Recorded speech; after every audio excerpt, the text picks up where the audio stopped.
Bienvenue sur Page à Page et merci d'être au rendez-vous pour un nouvel épisode. Belle Amie de Guy de Maupassant, publié pour la première fois en 1885, nous invite à plonger dans le réseau complexe de l'ambition, de l'amour et de la manipulation, dans le contexte vibrant du Paris de la fin du XIXe siècle. Dans ce chef-d'œuvre littéraire, nous assistons à la montée en puissance et à l'ascension sociale du protagoniste charmant et rusé, Georges Duroy, alors qu'il navigue dans les complexités d'une société moralement ambiguë. La narration de Maupassant et ses observations pointues sur la nature humaine nous guideront dans cette analyse, nous permettant de réfléchir à la pertinence intemporelle des thèmes explorés dans Belle Amie. En naviguant dans les dilemmes moraux et les complexités de la vie des personnages, nous atteindrons une compréhension plus profonde de la condition humaine et de la lutte universelle pour le succès et la reconnaissance. Au premier chapitre, Georges Duroy, ex-soldat jeune et pauvre, arrive à Paris à la recherche d'opportunités pour améliorer sa vie. Il renoue alors avec un vieil ami, Charles Forestier, qui l'initie au monde du journalisme. Forestier aide Georges à trouver un emploi de journaliste à La Vie française, un journal alors en difficulté. Au deuxième chapitre, Georges commence à travailler au journal, mais fait très rapidement face à des défis, car il manque d'expérience et de relations. Il est découragé par le travail fastidieux et le salaire modeste. Au chapitre suivant, Forestier présente Georges à sa femme, Madeleine, une femme belle et intelligente. Georges s'éprend d'elle et se rend compte qu'elle détient une influence significative dans les cercles sociaux et politiques de Paris. Elle l'aidera d'ailleurs à rédiger son tout premier article qui rencontrera un certain succès. Au chapitre 4, Georges rencontre Madame de Marelle, une femme riche et séduisante, avec qui il entame une liaison. Il commence à utiliser son charme pour manipuler ses émotions et accéder aux échelons supérieurs de la société. Et cela se poursuit au chapitre suivant, lorsque Georges, grâce aux relations de Madame de Marelle, accède à la haute société et commence à assister à des événements sociaux et à des dîners. Ce n'est pas pour autant que les deux filent un amour parfait, puisque dès le chapitre 6, Georges poursuit sa liaison avec Madame de Marelle, tout en explorant d'autres relations avec des femmes influentes. Il devient ainsi plus apte à manœuvrer dans le réseau social complexe du Paris d'alors.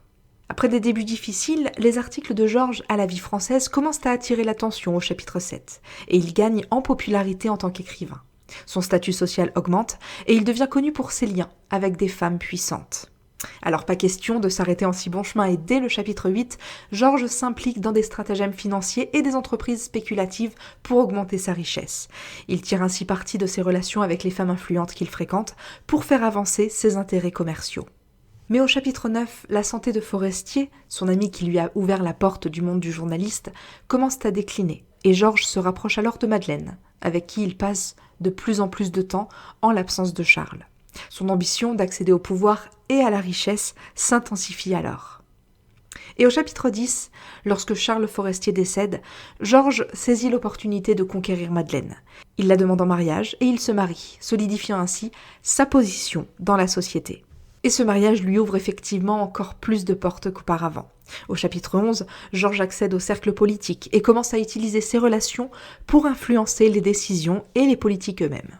Mais au fur et à mesure que Georges monte dans la société, il se retrouve mêlé à des scandales et à des controverses. Son ambition impitoyable et son mépris de l'éthique conduisent à des conflits avec les autres. C'est autour de cela que tourne le chapitre 12, juste avant que la liaison de Georges avec Madame de Walter, personnalité éminente, devienne de notoriété publique, au chapitre 13. Sa réputation en souffre et il fait face à la critique et au mépris. Pour autant, aussi influente qu'elle soit, il continue ses aventures et lorsqu'elle l'apprend, elle déchante. Leur mariage se détériore et la vie de Georges commence à se dégrader à son tour. Au chapitre 15, Georges réalise enfin les conséquences de ses actes et le vide de sa quête de pouvoir et de richesse. Il réfléchit sur sa vie et les dommages qu'il a causés aux autres. Le roman se termine finalement au chapitre 16 avec Georges contemplant l'incertitude de son avenir. Il est laissé face aux ramifications de ses choix et à la nature éphémère de son succès, réalisant que le vrai bonheur et l'épanouissement lui ont échappé tout du long. Belle Amie de Guy de Maupassant nous présente ainsi une distribution diversifiée de personnages, chacun avec ses traits et ses rôles uniques dans l'histoire. Georges Duroy, le protagoniste principal, est un jeune homme charmant et ambitieux, qui sort de la pauvreté pour devenir un homme influent, accompli et sans scrupules. Il est animé par un désir incessant de richesse, de pouvoir et de statut social. Georges est opportuniste et manipulateur, utilisant son charme pour séduire et manipuler des femmes influentes pour faire avancer sa carrière et son statut social. Tout au long du roman, il éprouve ainsi des dilemmes moraux et fait face aux conséquences de ses actes. Madeleine Forestier, de son côté, épouse de son ami Charles Forestier, est une femme belle et intelligente, avec une influence sociale considérable. Elle devient l'amante de Georges et l'épouse plus tard, utilisant ainsi ses relations pour le propulser dans la haute société. Madeleine est dépeinte comme un personnage complexe, tiraillé entre son amour pour Georges et son sens de la moralité. Quant à Charles Forestier, ami de Georges depuis les années militaires, il est un journaliste à succès. Il soutient Georges, l'aide à décrocher un emploi dans un journal et lui prodigue de précieux conseils. Charles est dépeint comme un homme attentionné et intelligent, mais souffre d'une mauvaise santé, ce qui devient un facteur important dans l'intrigue. Apparaît également Clotilde de Marelle, femme riche et séduisante, avec qui Georges a également une liaison au début de l'histoire. Elle s'éprend de lui et tombe profondément amoureuse.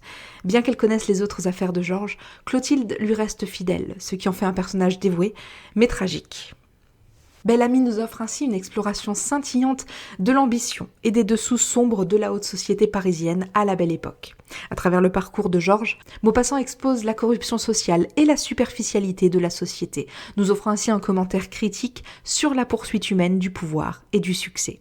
Belle Amie reste un classique intemporel qui nous plonge dans la complexité des relations humaines, les conséquences d'une ambition incontrôlée et la nature éphémère du succès, obtenu par la manipulation et la tromperie.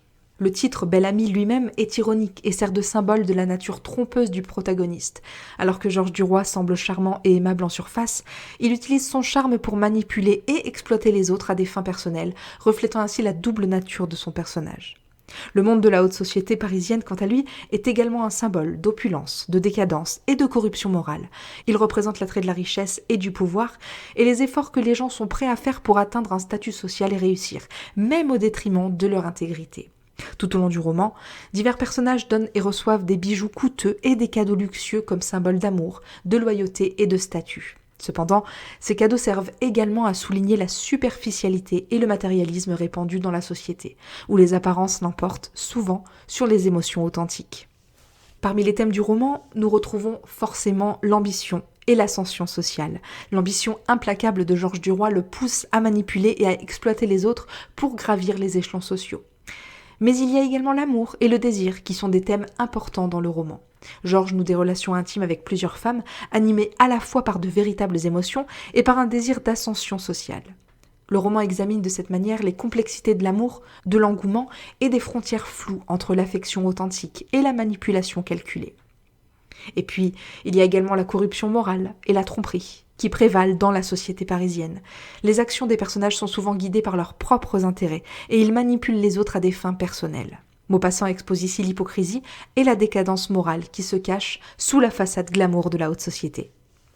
Enfin, le roman dépeint les rôles et l'agence limitée accordée aux femmes dans la société de la fin du XIXe siècle. Cependant, certains personnages féminins, comme Madeleine Forestier et Madame de Marelle, exercent influence et pouvoir malgré les contraintes sociétales. Belle Amie réfléchit ainsi sur ces normes sociétales qui perpétuent l'inégalité entre les sexes et les défis auxquels sont confrontées les femmes qui cherchent à s'émanciper. La représentation de la société parisienne par Maupassant est une critique cinglante de la superficialité, de la cupidité et de la décadence morale, comme nous l'avons vu. Le roman sert au final de récit édifiant sur les dangers d'une ambition incontrôlée et les conséquences de la priorité accordée à la richesse matérielle par rapport aux véritables relations humaines. En conclusion, Belle Amie nous plonge dans les complexités de la nature humaine et des effets corrosifs du désir incontrôlé. À travers ses symboles, ses thèmes et ses significations, le roman nous offre un aperçu profond des luttes intemporelles des individus cherchant à naviguer dans les eaux perfides de l'ambition et de l'ascension sociale. Et c'est tout pour cet épisode dédié à Belle Amie de Guy de Maupassant. Merci beaucoup de l'avoir suivi. Pour aller un peu plus loin ou acquérir le livre, vous trouverez ci-dessous dans la description tous les liens associés.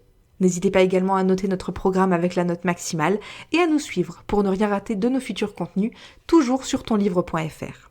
Merci et à très bientôt avec un nouveau livre.